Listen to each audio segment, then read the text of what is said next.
Good evening, welcome gents. Pleasure to have you on board. Only one place to start, Liverpool against Arsenal on Saturday night. That's live on Sky Sports, of course, from Anfield. Very, very early on in the season, Joleon. 2 games in, Liverpool 100% record, Arsenal 100% record. Who's it the bigger game for? In my opinion, it's a bigger game for Liverpool. I think the fact that they're trying to win the title and knowing coming so close last year and only a point behind and losing 1 game, it's vital that they win, obviously, as many games as they can and build up as big as lead as possible with obviously Man City not winning last week. In regards to Arsenal, obviously they've had a great start, the best in like 20 years or so, I think. But obviously their realistic goal for them is top 4. It's not to win the title. It would be a massive achievement if they did that. But for them to win, to get into the top 4 and back into the Champions League is their ultimate aim.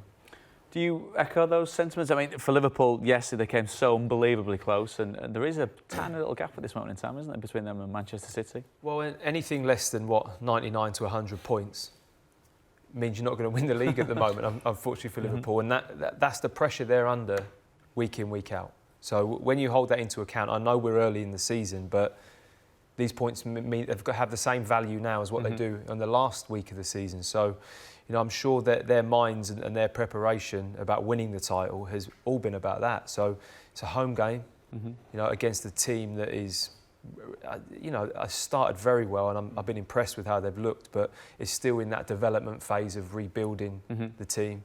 And what's impressed you most about the way that Arsenal started? That they just look more solid. Okay.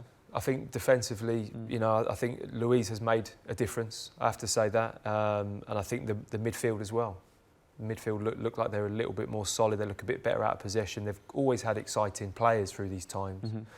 Goal scoring hasn't been that much of an issue for Arsenal, but they've just looked pretty solid, especially against Burnley, who I think are going to ruffle your feathers, and you're going to have to compete properly against them. But I think Liverpool are under pressure to win every week, and it's a home game, so it puts them in the spot where it means the most to them.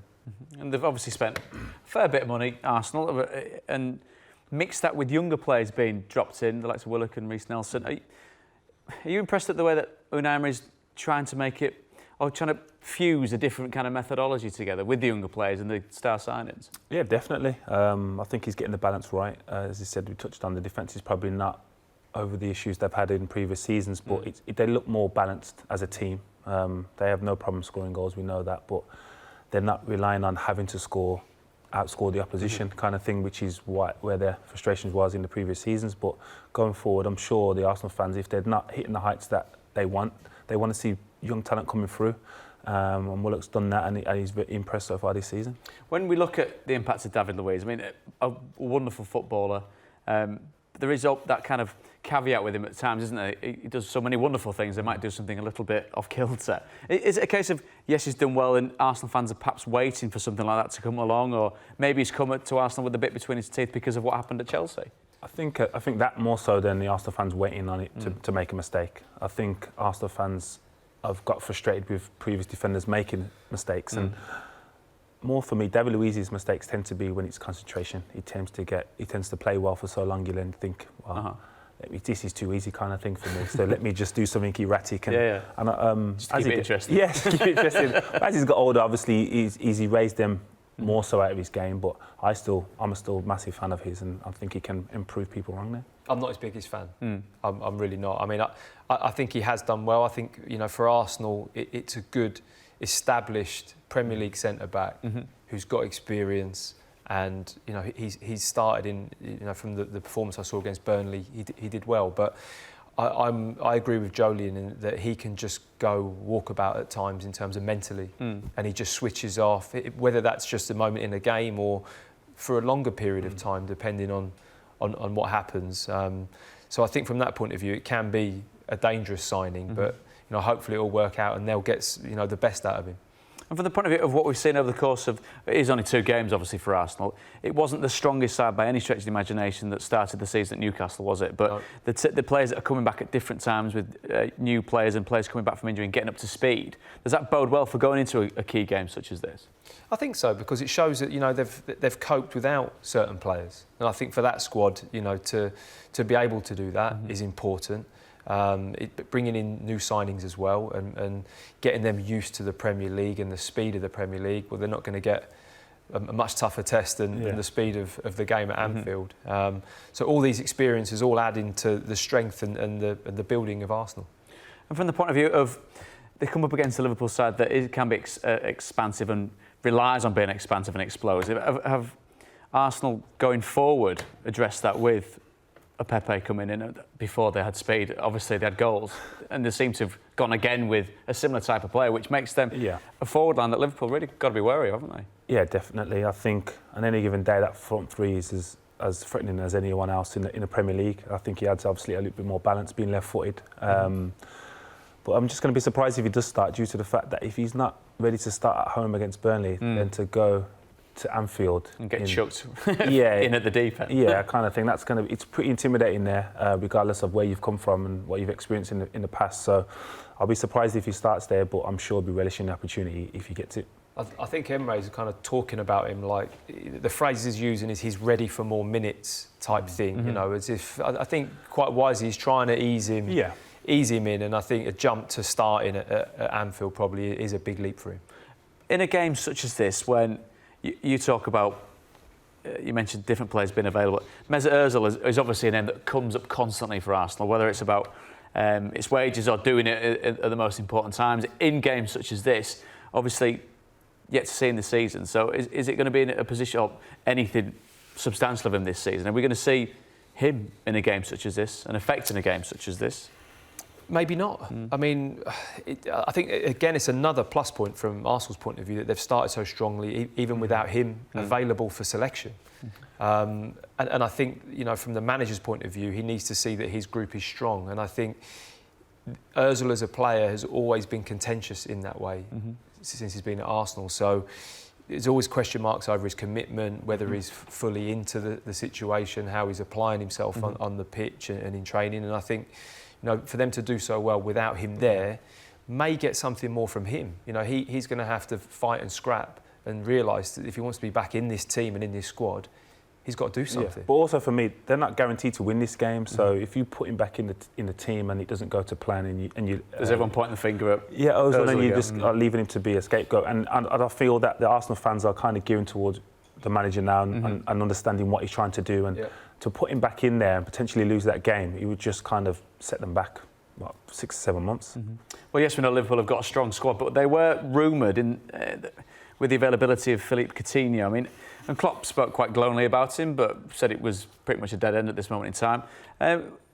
Should he have gone back? Would he have been a player that would have enhanced what Liverpool have now become? It's such a short space of time that he's been away, but my God, they've gone flying, haven't they? We had the discussion before the show, and I believe he should have gone back. I believe they should have tried to get him back. We talked about reasons why it didn't happen. It being financial, I'm like, well, if the people that owe you the money just stop paying you for 12 months, then you get your player back. And he's a top quality player. He's played in the Premier League. He's done it. He's proven. So I just don't know why they didn't re-sign him. Where do you think he'd play, Joleon, if they were to bring him back? I think he can play a number of positions, but we spoke about him possibly playing midfield. The fact that he does have goals and does create chances, and that's one thing the Liverpool midfield collectively don't do enough of, is probably score goals. So I think if you bring him back and put him in that role, he enhances that. But for me personally, I don't think the manager wants him back because of the headache of having to pick him and having then the pressure of, well, now you've got a top player, your squad's stronger, now you have to win. And he's talked about City spending more money than us, but I think that's kind of an excuse he's put in place. So if it doesn't happen, then just in case. Yeah, just in case, which I felt, again, going back, Arsene Wenger used to do a lot and not want to spend, because then there's no pressure on you to have to win. From the point of view of a player that could come into that position, Alex Oxlade-Chamberlain, I mean, 16 months out with an injury, he's done so well to get back. Obviously, you take into account the age of the player, and he's obviously a very committed footballer. He's been rewarded with a new deal. Not necessarily like for like with Coutinho, but I mean, the kind of places on the pitch where he would operate, is that maybe what Jurgen Klopp thought when he thought, well, we could get Coutinho, we might have to have a bit of a financial outlay in one respect to go towards the wages, but we've got the Ox coming back to fitness perhaps at the right time. Yeah, I mean, I think you're right in terms of areas of the pitch, but in terms of what they bring as individuals, as players, I think they're very different. You know, Ox is all about his power, his ability to drive with the ball, run at people, his physicality. Whereas you look at Coutinho, he's very much that clever technician, really, blind passes, picking out through balls and lofted passes that nobody else has seen. The creativity that he has is absolutely superb. But I think the fact that, the Ox is now coming back in, it's another player in that area of the pitch that he may well think, we've got enough. And also, it's that question mark of out of possession. He's got a very specific demands, with especially with his midfield players, in how they react to losing the ball, how can they get around the pitch, break play up. They've all got to. But what he adds going forward, kind of come back to that. You kind of know we've all played with players that defensively you don't have to do the same as everyone else, because when you give them the ball and in attacking scenarios, they destroy teams. So, and I kind of think that outweighs his frailties defensively if you re-sign him. From the point of view of keeping hold of several of the big name players have signed long-term deals. So it seems to be a very, very happy ship at this moment in time. Yes, they're still trying to chase down the Premier League. The Champions League has got to keep people happy in the interim, hasn't it? But perhaps would Arsenal look at what Liverpool have created there and think, well, we need to get back to something that looks a little bit similar to what they're doing?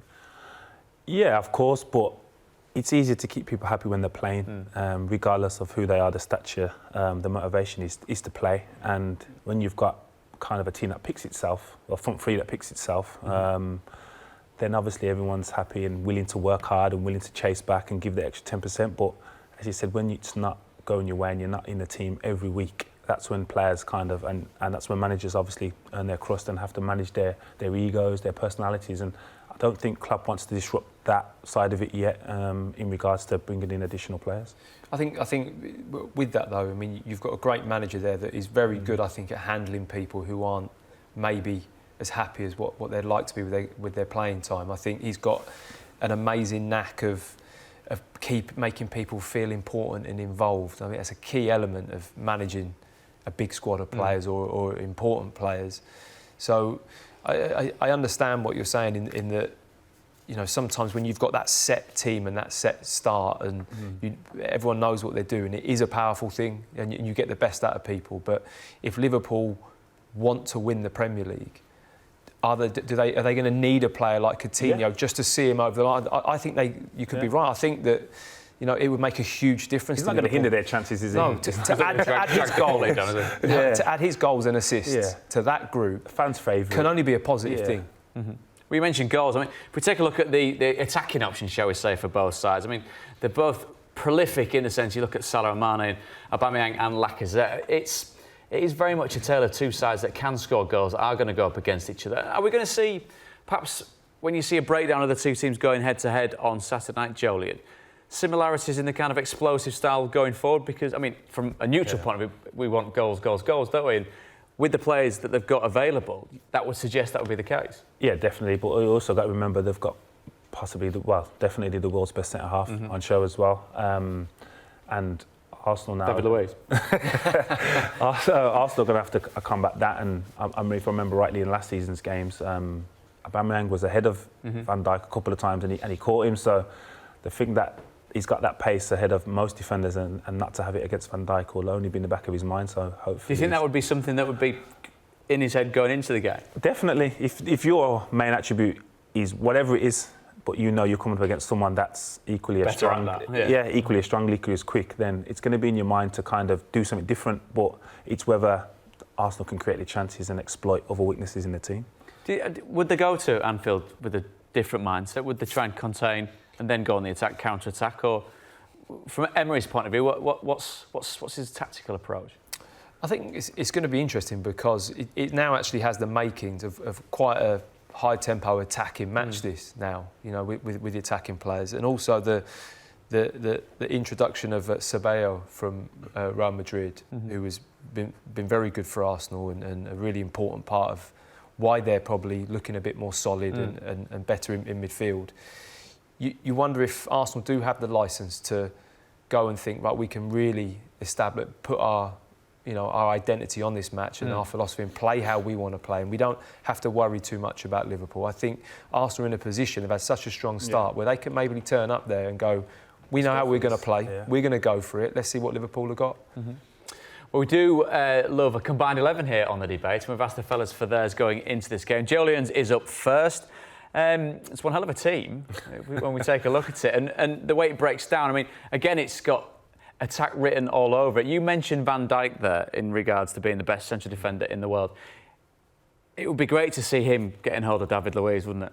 Yeah, definitely. I'm a big fan of David Luiz. You don't have the career and play for the teams he's played for if you haven't got quality. Again, I just think it's a concentrational issue with him, and I'm sure that Van Dijk could get the reins on him. You could iron him out? Maybe. You like to think so. And if not, even if he does make a mistake, Van Dijk's one of the best at covering up. Yeah, so you come back to that. Perfect combination. Matt, let's take a look at yours. Let's be honest, it's not too many surprises nowadays because it's such a wonderful two squads of players to pick from, isn't it? It's actually, really good two teams to look at and pick a team from. I mean, Tobias is one there that's come in and Tobias has you, done well enough. It's done well enough for me. I think he'd bring a lot to a midfield. I've been really impressed with him.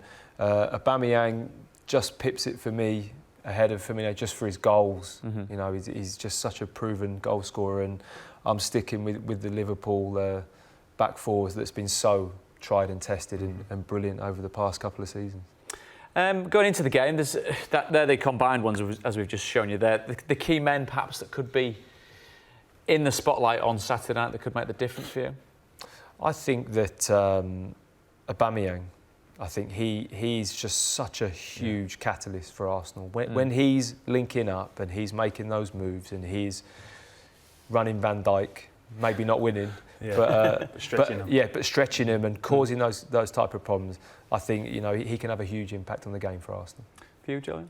Yeah, the same for Arsenal. Definitely Aubameyang. I think he's the closest they've come to Henry since he left. Fans' favourite, and he scores in pretty much every game. So it's going to be difficult. But on the other hand, star man for Liverpool is Van Dijk. I think he's going to have to put in a man of the match performance, which he has done pretty much every week since he's been there. He's been there, hasn't he? Yeah, so there you go, Virgil, again.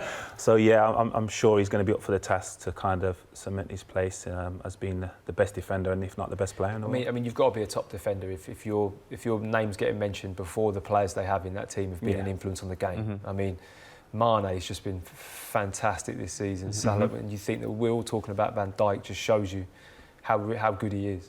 Let's take a prediction from you both. Don't worry, I won't beat you over the head with this if it's completely wrong. I went for 2-2. Okay. Yeah. I'm going to go 2-1 Liverpool. Okie dokie. That's the Saturday Night Football, Liverpool against Arsenal.